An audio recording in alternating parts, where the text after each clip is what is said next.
Ever wonder why some kids seem emotionally bulletproof? The truth is, it's not luck. It's a set of habits they've learned at home. And guess what? These habits are way easier to introduce than you think. So, what are the 5 simple things that can make your kids emotionally strong? Let's dig in. Encouraging open communication. How was your day? Sounds caring, but it rarely opens anything real.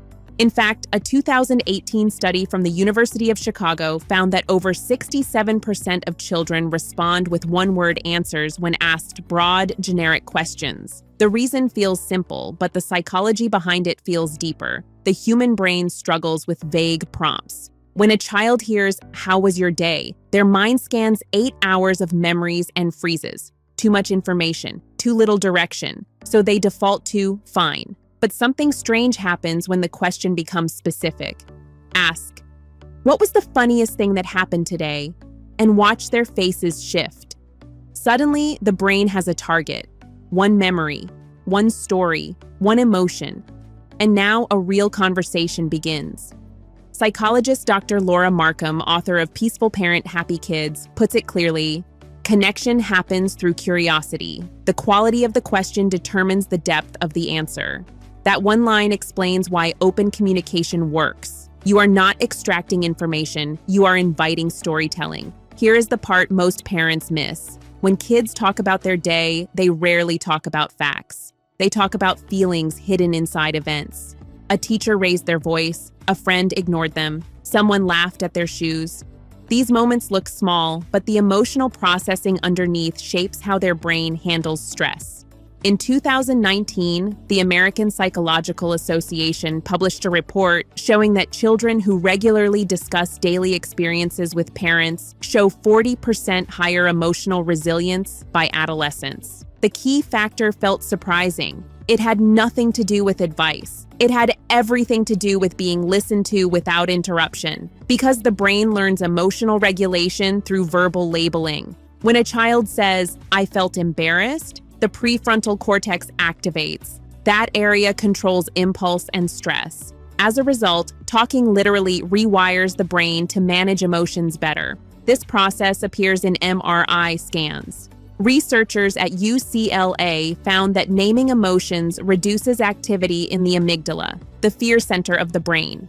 Less fear, more control. But here comes the uncomfortable truth. Most parents listen to respond, not to understand. They nod while checking phones. They interrupt with solutions. They minimize feelings with phrases like, "that is nothing," or "you will forget it." And the child learns one silent lesson. My emotions feel unimportant. Real listening feels different. Real listening feels slow. It feels like eye contact. It feels like silence after they finish talking. It feels like one sentence. "That sounds hard." No fixing, no judging, just presence. British therapist Winnicott once said, "Being heard is so close to being loved that the two are almost indistinguishable." That line explains why open communication builds security faster than any discipline strategy. Here is the most surprising part. It rarely takes more than 5 minutes a day. In 2021, researchers at Harvard Center on the Developing Child found that micro-conversations under 10 minutes created measurable changes in trust, attachment, and emotional vocabulary. Long talks felt unnecessary. Consistency mattered more than length. Children who experience this daily pattern grow into teenagers who volunteer information instead of hiding it. They speak about anxiety instead of acting it out. They ask for help before problems explode. And the hidden detail most parents never realize: kids who feel emotionally hurt at home show lower risk of depression by age 16, according to a long-term study following 3,000 families in New Zealand over 20 years. All of this starts with one shift. Stop asking about the day. Start asking about the moment. Because one good question opens a door the brain remembers forever. And the next habit controls what happens when emotions finally come out. Modeling emotional regulation. Stress does not arrive with warnings. It shows up in traffic jams, broken plans, missed deadlines, financial pressure, and arguments that start over nothing. And in every one of those moments, your child studies your nervous system like a blueprint. They track your tone, your breathing, your facial expressions. your pauses. Long before they understand words, they understand emotional energy. In 2020, Psychology Today reviewed over 30 behavioral studies and found that children mirror parental emotional reactions with more than 80% accuracy by age 7. When a parent the effect feels with panic, automatic. Shouting, or emotional shutdown, the child's brain learns that this pattern equals normal. When a parent slows down, breathes, and responds calmly, the child's nervous system learns regulation. Neuroscientists call this process emotional modeling, and it works through the mirror neuron system. This system activates when humans observe emotional behavior. It copies internal states, not just actions. So if you feel anxious and speak quickly, their body absorbs anxiety. If you pause and speak slowly, their body absorbs calm. The brain treats caregivers as emotional templates. Psychiatrist Dr. Daniel Siegel from UCLA explains it in one sentence. Children borrow their parents' nervous systems before they build their own. That single idea explains childhood emotional development better than most parenting books. The most important lessons happen in moments that feel insignificant. The sigh when the internet fails, the tone when plans change, the silence after an argument.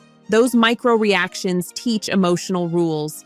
Children do not remember the event. They remember how your body handled it.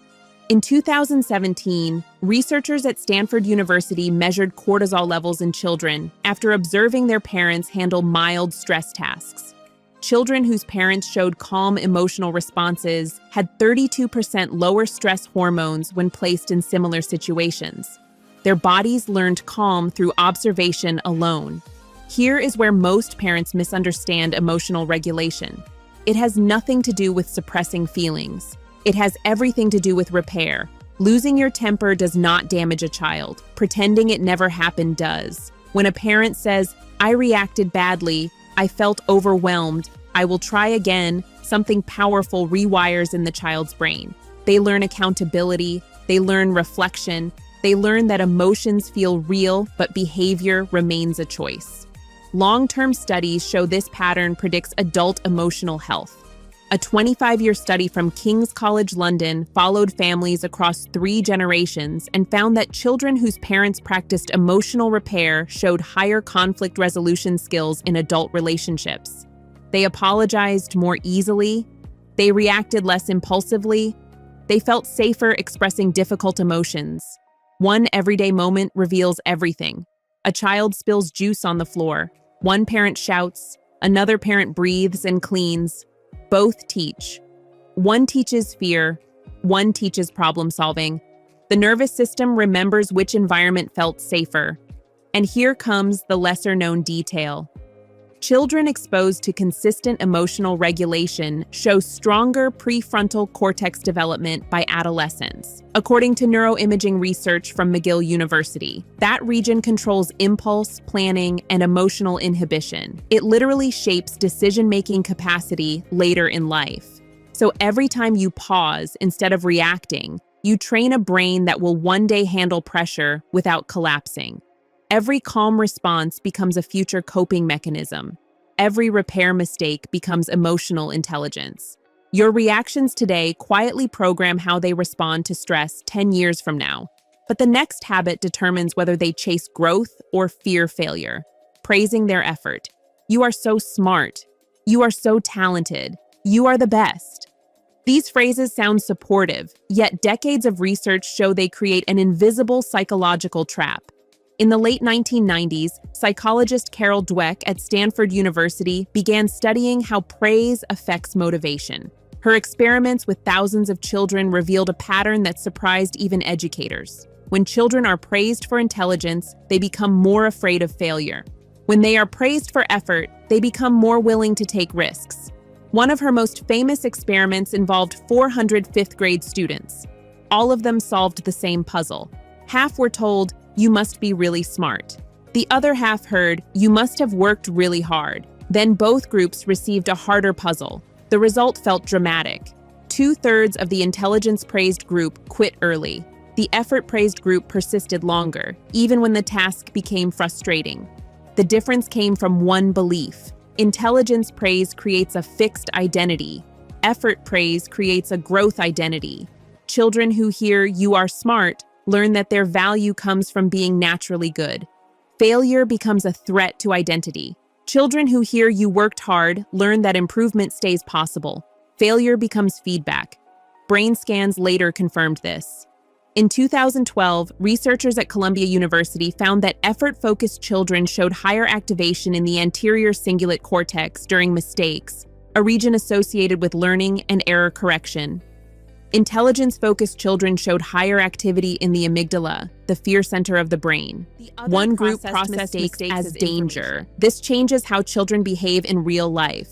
Effort-praised children ask more questions. They choose harder tasks. They fail more often and recover faster. They develop what psychologists call psychological stamina, the ability to stay engaged under difficulty. In 2016, a 6-year longitudinal study from Columbia University followed students from elementary school into adolescence. Children raised with effort-based praise showed higher academic improvement and lower test anxiety across all subjects. The effect appeared strongest in students who initially struggled. The impact reaches far beyond school. In sports, effort-praised athletes train longer and tolerate discomfort better. In creative fields, they practice more and feel less shame around mistakes. Socially, they handle rejection with less emotional collapse. Their brain learns one powerful rule: growth stays possible. Here is the hidden cost of talent praise. It creates performance pressure. Children feel loved for outcomes. They associate approval with results. Over time, they avoid situations where success feels uncertain. This leads to perfectionism, procrastination, and fear of trying new things. Effort praise feels different. I saw how long you practiced. You stayed patient. You kept going when it felt hard. These sentences train the brain to associate value with process instead of outcome. Dopamine releases during effort, not achievement. The act of trying becomes rewarding. Olympic coach John Wooden once said, "Success comes from knowing you did your best to become the best you were capable of becoming." That philosophy built one of the most successful teams in sports history. He rarely praised wins, he praised preparation. And here comes the lesser-known detail. Neurochemical studies show that children raised with effort-based praise experience higher dopamine release during learning tasks, according to research from University College London. Dopamine drives motivation, curiosity, and persistence. Their brains literally become wired to enjoy growth itself. They stop chasing validation. They start chasing improvement. Which thing? But growth only survives when children learn how to solve problems without being rescued. Promoting problem-solving skills, a friend stops talking to them. Homework feels impossible. Someone says something hurtful at school. The natural instinct for most parents feels immediate. Step in, fix it, give advice, call the teacher, explain what to say, remove the discomfort. But psychological research shows something counterintuitive. The faster adults solve problems for children, the less emotionally capable those children become. In 2016, researchers at Harvard University studied families across 5 countries and found that children whose parents frequently solved problems for them showed lower emotional regulation and higher anxiety levels by age 12. The brain learned a subtle rule. Challenges feel overwhelming unless someone else intervenes. Confidence forms through experience, not protection. Each time a child attempts to solve a problem, dopamine reinforces competence. Each time an adult removes the struggle, the brain records helplessness. Over time, this creates what psychologists call learned dependency. Psychologist Alfred Adler captured it perfectly. Overhelping is a form of control disguised as care. The intention feels loving, the neurological effect feels opposite. It weakens emotional muscles that grow only through use. The shift happens with one question: what do you think you can do? That question activates executive function, planning, reasoning, prediction. The brain moves from emotional reaction into strategic thinking. The child stops feeling trapped and starts feeling capable. In 2018, a large study from MIT's Department of Cognitive Science tested classrooms where teachers used problem-solving prompts instead of direct answers. Students showed 28% higher resilience scores on standardized emotional regulation assessments. They persisted longer, recovered faster from mistakes, and displayed lower frustration responses during difficult tasks. Problem-solving teaches 3 invisible skills. First, emotional tolerance. Children learn that discomfort feels survivable. Second, cognitive flexibility. They learn that multiple solutions exist. Third, internal control. They learn that their actions influence outcomes. Here is where most parents feel uneasy. Letting children struggle feels uncomfortable. Watching them choose imperfect solutions feels risky. But neuroscience shows that mistakes build stronger neural connections than success. The brain encodes failure as feedback. Success feels rewarding. Failure feels informative. Therapists often use the Socratic method with children. Instead of giving advice, they ask guiding questions. What happened? What did you try? Produces higher long-term behavioral improvement than direct instruction, according to clinical trials published by the American Psychological Association. One quote from Jean Piaget, one of the founders of developmental psychology, explains the philosophy. The goal of education is to create people who can do new things, not simply repeat what others do. Problem solving creates independence. Advice creates compliance. The long-term impact feels measurable. In a 20-year study from the University of Michigan, children encouraged to solve their own problems showed higher career adaptability, better relationship stability, and lower rates of chronic stress in adulthood. They felt comfortable navigating uncertainty. Here comes the lesser-known detail. Children who practice independent problem-solving show lower risk of learned helplessness, a psychological state strongly linked to depression and anxiety later in life. Their nervous systems learn one core belief: I can influence outcomes. This belief shapes everything. They speak up during conflict. They try again after failure. They approach challenges with curiosity instead of fear. Their emotional world feels controllable instead of chaotic. And the quiet transformation happens slowly. Each small problem solved becomes emotional training. Each moment of struggle becomes mental strength. But none of this works unless a child feels emotionally safe enough to try at all. Consistent love and support. This question shapes almost everything about emotional strength. Confidence, risk-taking, stress tolerance, even how the brain responds to mistakes. And the answer comes less from words and more from patterns. Who shows up? Who listens? Who stays when things feel uncomfortable? In the 1950s, psychologist John Bowlby introduced attachment theory, and it changed how scientists understood emotional development. His research showed that children build internal emotional models based on caregiver consistency. These models become lifelong templates for relationships, stress management, and self-worth. Children with secure attachment show better emotional regulation, higher resilience, and stronger self-esteem. Children with inconsistent emotional support show higher anxiety, emotional avoidance, and fear of abandonment. The difference comes from reliability, not personality. Security forms through repetition. Being there after school, listening during bad days, comforting after mistakes, staying calm during emotional storms. These moments teach one powerful belief: I am safe here. In 2014, one of the largest emotional development studies ever conducted tracked over 10,000 families across Europe for 12 years. The results felt clear. Children who felt emotionally supported at home showed 50% higher resilience scores during major life stressors, including parental divorce, academic failure, and social rejection. The key factor had nothing to do with income, education, or parenting style. It came down to emotional availability. Did the child feel emotionally held, even during conflict? Psychiatrist Dr. Gabor Mate explains it simply: children thrive when they feel they matter more than they perform. That one sentence explains why emotional safety becomes the foundation of strength. The nervous system needs safety before growth happens. Without safety, the brain stays in survival mode. The amygdala dominates. Stress responses activate. Learning shuts down. But when a child feels emotionally secure, the prefrontal cortex activates. Curiosity emerges, exploration begins, Risk feels tolerable. This explains why love changes behavior more than discipline ever could. Punishment controls actions. Safety reshapes identity. And love here does not mean permissiveness. It means emotional presence.